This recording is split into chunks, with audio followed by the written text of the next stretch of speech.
welcome back. And well, we've got Keith English from Keith English and Associates, our resident real estate expert. How are you, Keith? I'm good. Mike, yourself? I'm good. Now, Keith, we were talking in that last segment about the first offer is the best when you first take your house to market. It can be the best. Can it's be not the always best. Sorry, the best. it can be the best. But we were talking about in there are a few sharks that think I'm a cash buyer, or come in and see if I can snavel a bargain here, so desperate people are. And then there are the people that have genuinely got their budgets and got whatever their price range is and the house type they're looking for in there. And I suppose the natural flow into that then is, how do you, first of all, as a real estate agent, sort out the sharks from the real people, and what's this negotiation process actually like? Yeah. Well, I believe that the negotiation process starts when you first make contact with the potential buyer, because that's when, if anyone's been in sales, that's when you find out their needs and their wants and their objections. Yes. And if we can work out how we deal with people, then we can work out what sort of buyer they are, whether they're a genuine buyer, whether they're a shark looking for an absolute bargain. But most importantly, you know what their objections are and what their past history has been as well. So so we can work out how we can negotiate with the person from early on, and I think that's where the trust relationship starts as well.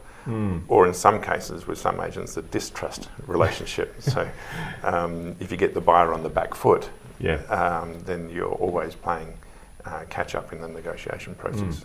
It's interesting to say, as a negotiator, your first port of call is to find out about the buyer and about their history and about their experiences. Yeah, so it's where are they in their buying cycle? Are they just starting out, or have they been looking and haven't found what they've been looking for? So it's quite important, I think, to establish that with a buyer, because then we can work how we can make this house work for them. Yeah. Okay. When you're going through that process, is it difficult to glean that information from people? Do you find they're a bit guarded to start off with? How do you get past that? Some people can be, because you never trust a real estate agent. That's a common saying. So don't trust a journalist. We're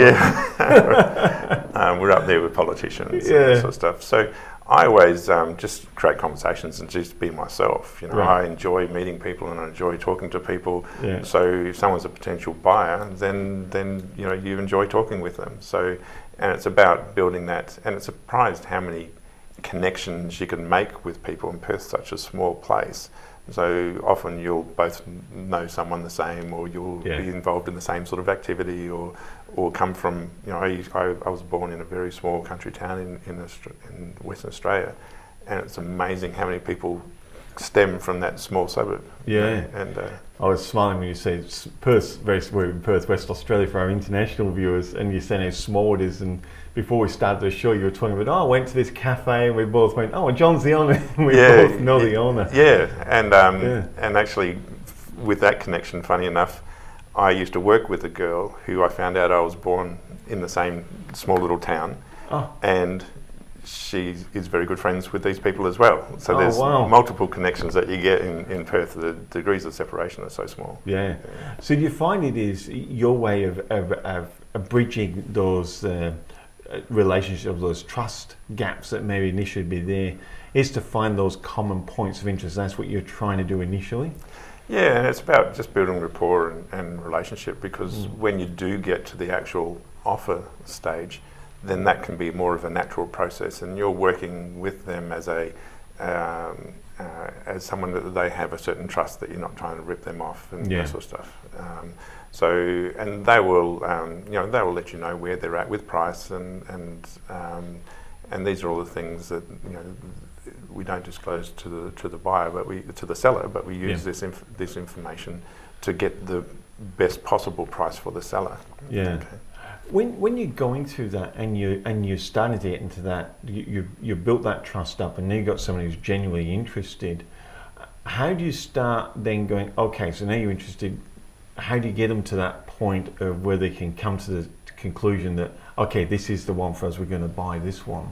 Yeah, Well, it's often you ask for it, and it's probably the most unasked question in real estate. Is, you know, if someone's interested, oh, let's see if we can make this your home, and it's obviously looking out for those little buying signals that are along the way.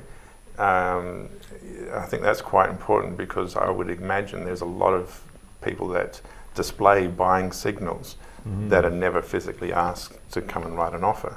Yeah. And you know, from my background, it's, you know, if you ask for the offer, you know, there's lots of different ways you can do it. Yeah. Yeah. So it's coming down to the old sales. I remember one of my sales managers one time back in the early days teaching us sales, and he was saying, okay, so how many, you know, people have you asked to buy? But then his answer, his analogy of that is, I don't want the people you've just had conversations with. I actually want the people you've actually said, so is this right for you, or would you like to make an offer? Is it physically asking is a little bit different than just letting them make the step and them asking? Yeah, absolutely. And it's looking for those little buying signals all the way. So you know, people in sales, we're trained, and we should be trained to pick up these little positive yeses and that. So it's just a matter of converting that into and making it a part of the natural process to actually write the offer. From the seller's perspective, because obviously they don't see some of these private conversations going on, what's your advice to a seller when these negotiations are then taking place? Well, also, as an agent, you're working with the seller as well, and you should have a trusted relationship with the seller. So it's about keeping the seller informed, right, as well as we're going along.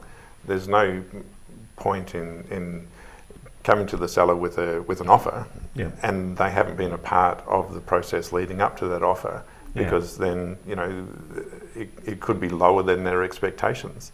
So their initial reaction could be, well, no, that's lower than I want. But if you spent a week or 2 weeks before informing them, then they might come to their own decision that is a good offer. Yeah. So really, on both sides of the coin, a good agent in negotiation is really educating and keeping people informed, and really good communications on both sides. On both sides, definitely, and it's about building trust. You know, if I tell a buyer that they need to pay more to secure the property, and we've got a trusted relationship, then they're more likely to pay more. Yeah. Okay. Whereas if they don't have that trusted relationship, they'll say, "Oh no, well, that's my offer. If they don't take it, that's it." Yeah. And you can see in the past where you've had people where you haven't had that trust relationship with them, and they've tried to do hardball negotiations because, you know, they want to pick up a bargain and all that sort of stuff, and they end up missing out buying the property. Yes. Because they haven't been in the game, and someone else who's come in and put a much better offer in, or a good offer in, and they've secured the property. Yeah, right. Securing properties, so much more to talk about. We'll take a quick break and we'll come back again with Keith English from Keith English and Associates. Don't go anywhere.